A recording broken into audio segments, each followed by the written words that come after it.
శుభోదయం. కార్తీక పురాణము 4వ అధ్యాయము దీపారాధన మహిమ. బిల్వాష్టకము. త్రిదళం త్రిగుణాకారం త్రినేత్రం చ త్రియాయుధం త్రిజన్మ పాప సంహారం ఏకబిల్వం శివార్పణం త్రిశాఖైర్బిల్వపత్రైశ్చ అశ్చిద్రైః కోమలైః శుభైః తవ పూజాం కరిష్యామి ఏకబిల్వం శివార్పణం దర్శనం బిల్వవృక్షస్య స్పర్శనం పాపనాశనం అఘోర పాప సంహారం ఏకబిల్వం శివార్పణం సాలగ్రామేషు విప్రేషు తటాకే వనకూపయోః యజ్ఞకోటి సహస్రాణం ఏకబిల్వం శివార్పణం దంతికోటి సహస్రేషు అశ్వమేధశతాని చ కోటి కన్యా ప్రదానేన ఏకబిల్వం శివార్పణం ఏకం చ బిల్వపత్రం చ కోటి యజ్ఞఫలం లభేత్ మహాదేవైశ్చ పూజార్థం ఏకబిల్వం శివార్పణం కాశీక్షేత్ర నివాసం చ కాలభైరవ దర్శనం ప్రయాగో మాధవం దృశ్య ఏకబిల్వం శివార్పణం ఉమయా సహ దేవేశం వాహనం నందిశంకరం ముచ్యతే సర్వ పాపేభ్యో ఏకబిల్వం శివార్పణం. 4వ రోజు నిషిద్ధములు. వంకాయ, ఉసిరి. చేయవలసిన దానములు: నూనె, పెసరపప్పు. పూజించాల్సిన దైవము విఘ్నేశ్వరుడు. జపించాల్సిన మంత్రం ఓం గం గణపతయే నమః. ఫలితములు: సద్బుద్ధి, కార్యసిద్ధి. శ్రీ శివస్తోత్రం. వందే శంభు ఉమాపతిం సురగురుం వందే జగత్కారణం వందే పన్నగభూషణం మృగధరం వందే పశూనాం పతిం వందే సూర్యశశాంక వహ్నినయనం వందే ముకుంద ప్రియం వందే భక్తజనాశ్రయం చ వరదం వందే శివం శంకరం. శ్రీ విష్ణు స్తోత్రం. శాంతాకారం భుజగశయనం పద్మనాభం సురేశం విశ్వాకారం గగనసదృశం మేఘవర్ణం శుభాంగం లక్ష్మీకాంతం కమలనయనం యోగిహృద్యానగమ్యం వందే విష్ణుం భవభయహారం సర్వలోకైకనాథం.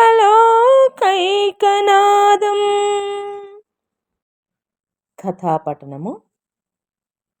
దీపారాధన మహిమ. వశిష్ఠుడు కార్తీక మాస వ్రతము యొక్క మహిమ వల్ల బ్రహ్మ రాక్షస జన్మ నుండి కూడా విముక్తి నొందెదరని చెప్పుచుండగా, జనకుడు మహాతపస్వి, తమరు తెలియజేయు ఇతిహాసములు వినిన కొలది తనివి తీరకున్నది. కార్తీక మాసములో ముఖ్యముగా ఏమేమి చేయవలేనో, ఎవరినుద్దేశించి పూజ చేయవలేనో వివరింపుడు అని కోరగా, వశిష్ఠుల వారు, జనక, కార్తీక మాసమందు సర్వ సత్కార్యములను చేయవచ్చును. దీపారాధన మందు అతి ముఖ్యము. దీనివలన మిగుల ఫలము నొందవచ్చును. శివకేశవుల ప్రీత్యర్థము శివాలయమున గాని విష్ణాలయమునందు గాని దీపారాధనము చేయవచ్చును. సూర్యాస్తమయమునందు గాని దీపముంచిన వారు సర్వ పాపములను పోగొట్టుకొని వైకుంఠ ప్రాప్తి నొందుదురు. కార్తీక మాసమందు హరిహరాదుల సన్నిధిలో ఆవు నేతితో గాని కొబ్బరి నూనెతో గాని అవిసె నూనెతో గాని విప్ప నూనెతో గాని ఏదీ దొరకనప్పుడు ఆముదముతో గాని దీపము వెలిగించి ఉంచవలను. దీపారాధన ఏ నూనెతో చేసినను మిగుల పుణ్యాత్ములుగాను భక్తిపరులుగాను అగుటయే కాక అష్టైశ్వర్యములు కలిగి శివ సన్నిధికి ఎగుదురు. ఇందొక కథ గలదు, విను. కథ పేరు శత్రుజిత్ కథ. పూర్వము పాంచాల దేశమును పాలించుచున్న రాజుకు సంతతి లేక అనేక యజ్ఞయాగాదులు చేసి తుదకు విసుగు చెంది గోదావరి తీరమున నిష్ఠతో తపమాచరించుచుండగా అచటకు పిప్పలాదుడను మునిపుంగవుడు వచ్చి, పాంచాల రాజా, నీవెందులకింత తపమాచరించుచున్నావు? నీ కోరిక ఏమి అని ప్రశ్నించగా, ఋషిపుంగవ, నాకు అష్టైశ్వర్యములు రాజ్యము సంపద ఉన్నను నా వంశము నిల్పుటకు పుత్ర సంతానము లేక కృంగి కృషించి ఈ తీర్థస్థానమున తపమాచరించుచున్నాను అని చెప్పెను. అంతా మునిపుంగవుడు, ఓయి, కార్తీక మాసమున శివసన్నిధిని శివదేవుని ప్రీతి కొరకు దీపారాధనము చేసిన ఎడల నీ కోరిక నెరవేరగలదు అని చెప్పి వెడలిపోయెను. వెంటనే పాంచాలరాజు తన దేశమునకు వెడలి పుత్రప్రాప్తికై అతి భక్తితో శివాలయంన కార్తీక మాసము 1 రోజులు దీపారాధన చేయించి దాన ధర్మాలతో నియమానుసారముగా వ్రతము చేసి ప్రసాదములను ప్రజలకు పంచిపెట్టుచు విడవకుండా 1 దినములు అటుల చేసెను. తత్పుణ్య కార్యము వలన ఆ రాజు భార్య గర్భవతి అయి క్రమముగా 9 మాసములు నిండిన తర్వాత ఒక శుభముహూర్తమున ఒక కుమారుని కనెను. రాజకుటుంబీకులు మిగుల సంతోషించి తమ దేశమంతటను పుత్రోత్సవములు చేయించి బ్రాహ్మణులకు దాన ధర్మములు చేసి ఆ బాలునకు శత్రుజిత్తు అని నామకరణం చేయించి అమిత గారాభముతో పెంచుచుండిరి.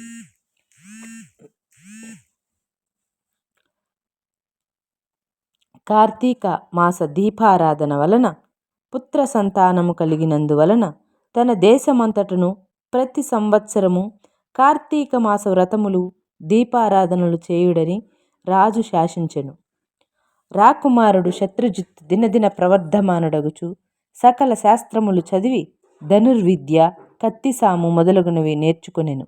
కానీ యవ్వనము రాగానే దుష్టుల సహవాసము చేతను తల్లిదండ్రుల గారాభము చేతను తన కంటికింపగు స్త్రీలను బలత్కరించుచు ఎదిరించిన వారిని దండించుచు తన కామవాంఛ తీర్చుకొనుచుండెను.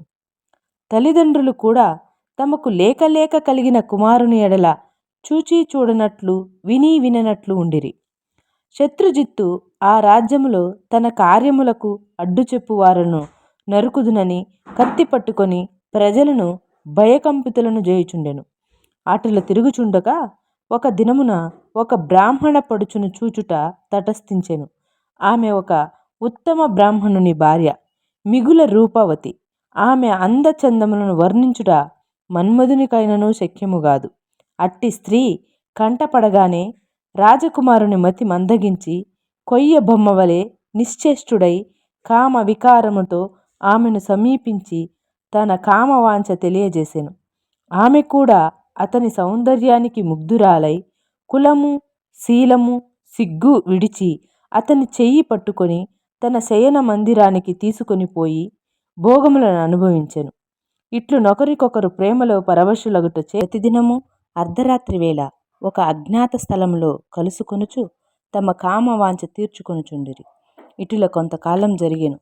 ఎటులనో ఈ విషయము మగనికి తెలిసి పసిగట్టి భార్యను రాజకుమారుని ఒకేసారిగా చంపవలెనని నిశ్చయించి ఒక ఖడ్గమును సంపాదించి సమయము కొరకు నిరీక్షించుచుండెను.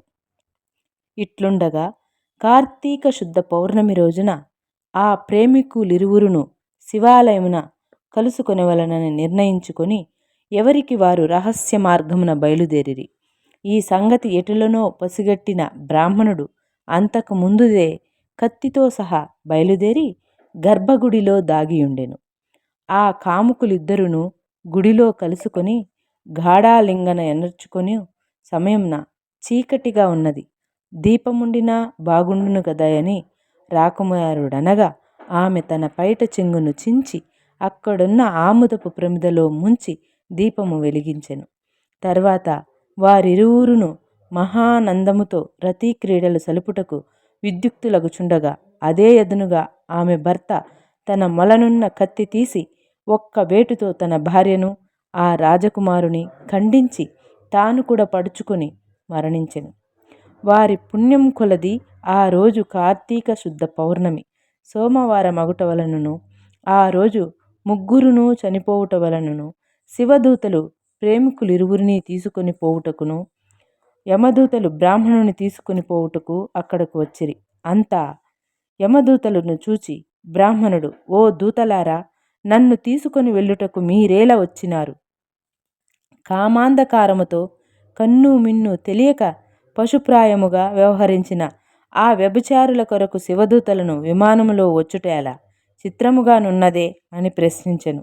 అంత యమకింకరులు, ఓ బాపటా, వారెంతటి నీచులైనను ఈ పవిత్ర దినమున అనగా కార్తీక పౌర్ణమి సోమవారం దినమున తెలిసో తెలియకో శివాలయంలో శివుని సన్నిధిని దీపం వెలిగించుట వలన అప్పటి వరకు వారు చేసిన పాపములన్నీయూ నశించిపోయినవి.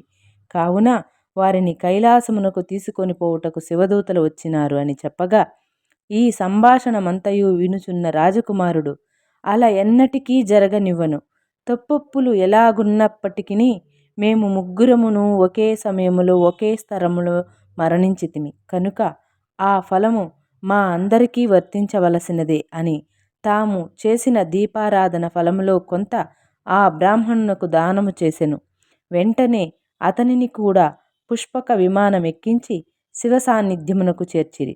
వింటివా రాజా, శివాలయంలో దీపారాధన చేయుట వలన ఆ ప్రేమికులు చేసిన పాపములు పోవుటయేగాక కైలాస ప్రాప్తి కూడా కలిగెను. కాన కార్తీక మాసములో నక్షత్రమాలయందు దీపముంచిన వారు జన్యరాహిత్యమొందుదురు. ఇట్లు స్కాంద పురాణాంతర్గత వశిష్ఠ ప్రోక్త కార్తీక మహత్యమందలి 4వ అధ్యాయము 4వ రోజు పారాయణము సమాప్తము.